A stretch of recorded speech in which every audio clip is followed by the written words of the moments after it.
안녕하세요. 이번 차시는 고등학생의 시간관리법 마지막 시간입니다. 우리 자녀들이 바로 적용하고 실천할 수 있는 구글 캘린더 스케줄링 사례를 직접 보여드리도록 하겠습니다. 그럼 시작할게요. 자, 일단 기존의 캘린더를 삭제해 보겠습니다. 그리고 이 기본적으로 되어 있는 교사 김한이라는 캘린더는요, 삭제가 안 됩니다. 얘는 기본 값이기 때문에요. 자, 그러면 지금부터 제가 일종의 고등학생 표준안을 제가 한번 보여드리도록 하겠습니다. 자, 일단 기본 캘린더를 좀 바꿔보겠습니다. 여기에 제가 번호를 매길게요. 자, 이렇게 1번 번호를 매기고요. 자, 그렇게 해야 캘린더가 번호 순서대로 정렬이 됩니다. 불꽃으로 한번 해보겠습니다. 그러면 이제 자동으로 저장이 되어서 뒤로 가면 이렇게 불꽃으로 바뀌었습니다. 일단 중요한 것은요, 루틴을 잡아야 되거든요. 루틴을 잡아서 나의 생활 패턴이 일종의 습관처럼 자동화가 되어야지 이러한 계획들을 수행하기가 더 쉬워집니다. 먼저 아침 루틴을 잡아 볼게요.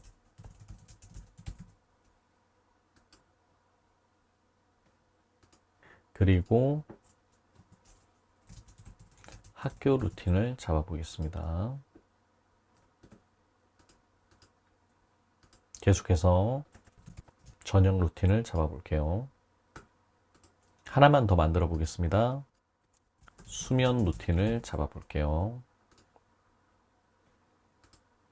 자, 이렇게 5개의 캘린더를 만들었습니다. 5개의 캘린더를 만들었고요. 각각의 캘린더 색깔은 좀 조정하시면 되겠습니다. 자, 캘린더 수정을 좀 한번 해볼게요. 자, 저는 이것을 6번으로 가고요. 캘린더 하나만 더 추가하도록 하겠습니다.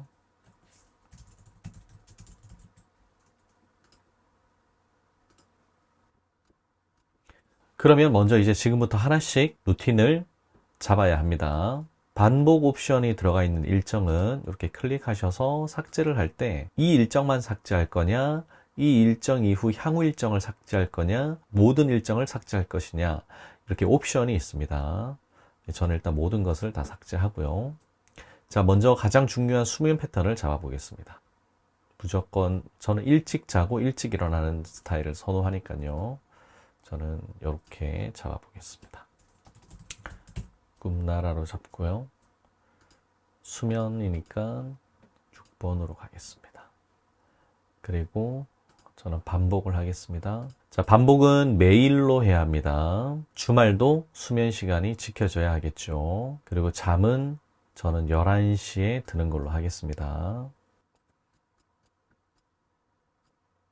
제가 수면을 이렇게 2개로 설정한 이유는 이 수면 일정이 이어지지가 않기 때문에 제가 이렇게 2개로 잡았습니다. 자, 수면 루틴을 껐다 켰다 할 수 있겠고요. 이번에는 아침 루틴을 좀 잡아보겠습니다. 반복은 월요일부터 금요일까지로 하겠습니다. 마찬가지 30분은 등교로 하겠습니다. 자, 이렇게 잡았습니다. 그리고 7시 30분부터 8시 30분까지는 아침 자습으로 한번 잡아보겠습니다. 아침 공부로 한번 잡아보겠습니다. 아침에 하는 공부도 제가 루틴으로 잡아볼게요. 자, 이렇게 잡았습니다. 자, 그러면 요 세 가지 일정은 전부 다 아침 루틴에 다 포함이 됩니다. 그래서 이렇게 표시를 하시면 아침에 내가 규칙적으로 해야 될 일이 이렇게 눈에 들어옵니다. 자, 그리고 나서 8시 30분부터 쭉 4시 30분까지 이렇게 일정이 되니까요. 요거는 학교 루틴으로 해볼게요. 학교 생활이라고 하고 학교 루틴으로 잡아보겠습니다. 월요일부터 금요일까지 잡고요.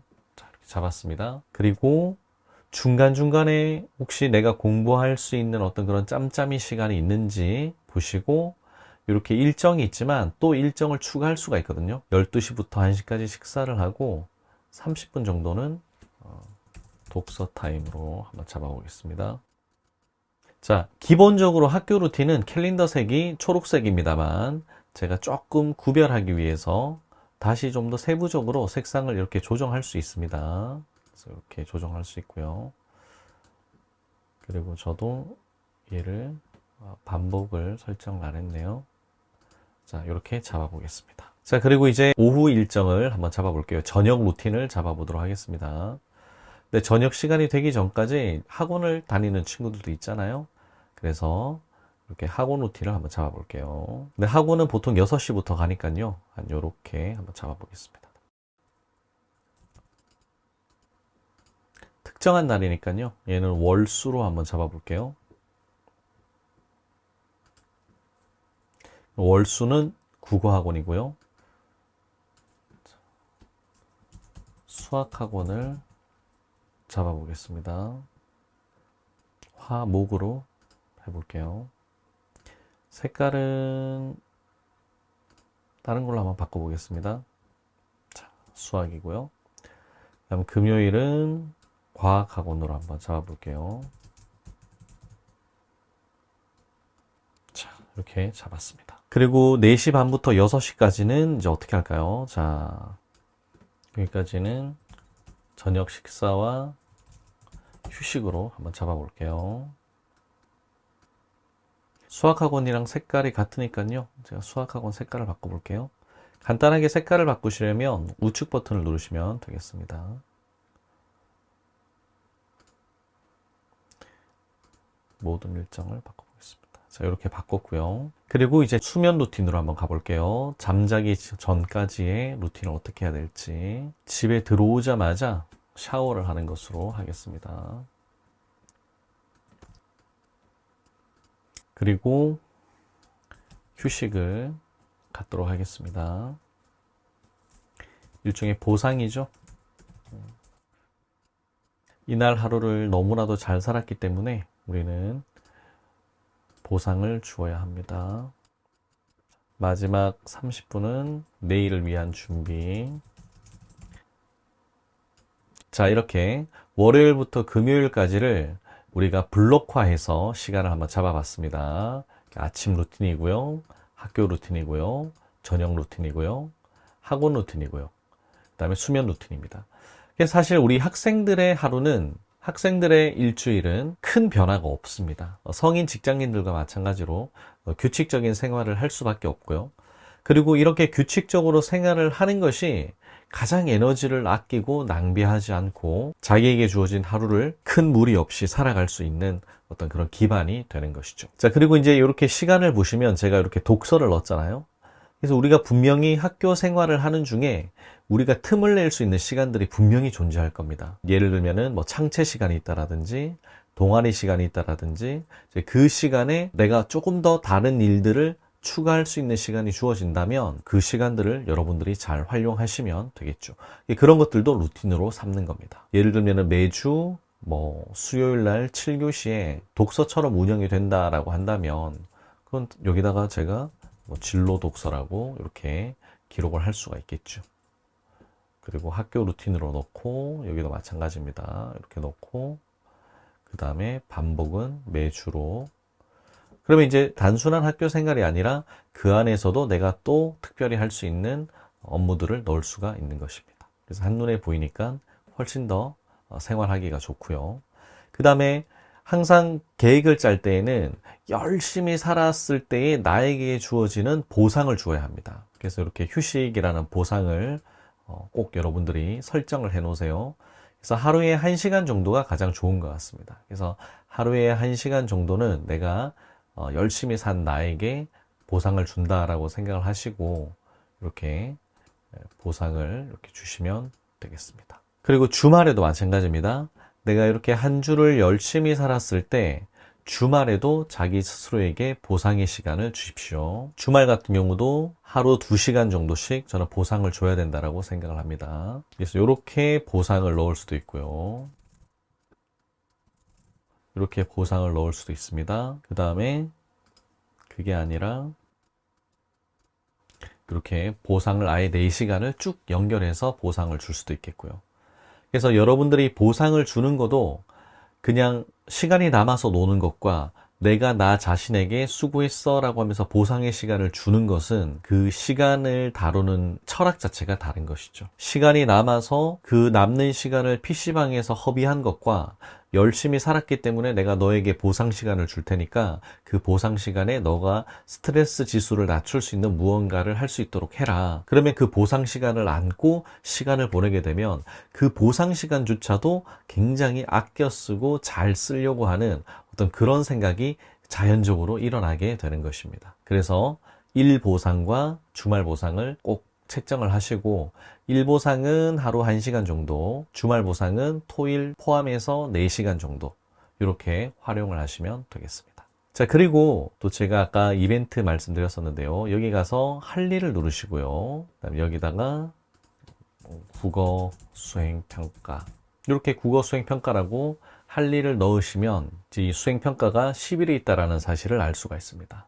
원력으로 보시면 이렇게 국어 수행 평가 눈에 들어오시죠. 자, 그 다음에 또 이렇게 드래그를 하셔서 3일 연속으로 할 수 있는 일정도 만들어낼 수 있습니다. 예를 들면요, 수학여행이다. 이렇게 잡으면 이제 요런 일정들은 이제 저는 이렇게 불꽃으로, 불꽃은 저의 닉네임입니다. 그래서 이렇게 잡고요. 이렇게 해서 원력을 보시면 이제 이렇게 수학여행이 이렇게 일정이 예정되어 있구나를 알 수가 있습니다. 우리가 어렸을 때 방학 때마다 생활계획표를 짰었잖아요. 그때 그 생활계획표를 짜면서 우리가 얼마나 행복했었나요? 그리고 그 시간들을 내가 얼마나 잘 보낼 것인가 기대감도 있었잖아요. 그래서 똑같다라고 생각하시면 됩니다. 그런 생활계획표를 우리가 방학뿐만 아니라 날마다 나에게 주어지는 하루하루를 귀한 선물로 여기고, 그 귀한 선물로 주어진 나의 24시간을 이렇게 구글 캘린더를 통해서 시각화하고, 그래서 내가 그 시각화한 그 시간들을 어떻게 하면 잘 보낼 것인가 라는 생각을 늘 하면서 자기의 하루하루의 시간을 살아가는 그런 학생들의 삶의 모습은 장기적으로 봤을 때 성공할 가능성이 높아질 것입니다. 자, 어떠셨나요? 시간 관리 도구는 굉장히 많고 다양합니다. 저도 다양한 사례들을 활용해 보았지만 초연결 시대를 살고 있는 현대인들에게 이만한 도구는 없다고 생각합니다. 우리 자녀들도 구글 캘린더를 활용해서 자기만의 루틴을 잡고 또 스케줄링을 해 나간다면 이를 사용하지 않는 것보다 훨씬 시간을 잘 활용할 수 있게 될 거라고 100% 확신합니다. 구글 캘린더를 설계도로 삼고 실물 학습 플래너로 학습 기록을 좀 더 디테일하게 체크해 나가면 엄청난 시너지도 나올 거예요. 우리 자녀들이 시간 관리에 꼭 성공하게 되기를 응원합니다. 지금까지 함께 해주셔서 감사합니다.